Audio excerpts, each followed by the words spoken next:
Мянгад нутгийнхны нэгэн бахархал бол мянгадын чононсаарл гэж алдаршиж ирсэн хурдан хүлэг. Тэрхүү хурдны удам одоо ч хүртэл үргэлжлэж тулсамаас олон арван хурд уяачид төрөн гарсаар байдаг. Тэдний нэг тус сумын уяач дүүр сүрэнгийн намсрааж ав юм. Тэрбээр 150-ад адуутай.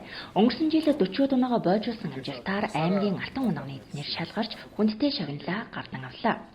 Хүүхэд ахуй наснасаа морь ундаг адуу маллах сонирхолтой байжээ. Аав ээж ах дүү нутаг усныхаа буян хишгийг хүртэж, адуун сүргээ үсгэсэн амжилтаар энэхүү хүндтэй шагналыг хүртэж байгаадаа баяртай байна.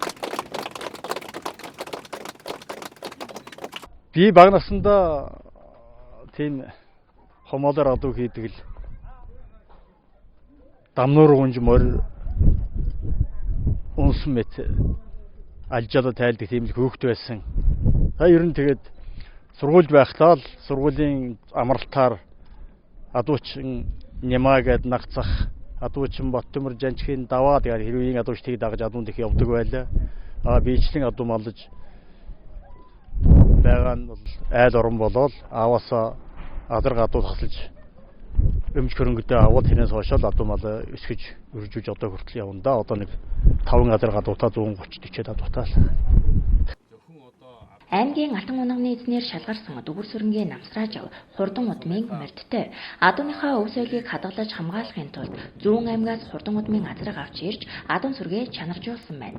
Овоо тахилгаага баг сум аймаг үсгийн наадамд хурдан морьдоо уужруулдуулан 20 гаруй айраг түрүү авч байжээ. Намсрааж авган шагналыг аймгийн засаг дарга дүгэрж ав төлөөлөгч Бадам хорлоо аймгийн засаг даргын тамгын газрын нийгмийн бодлогын хэлтсийн дарга даваад орж нарын хамтаар гардуулж баяр хүргэлээ.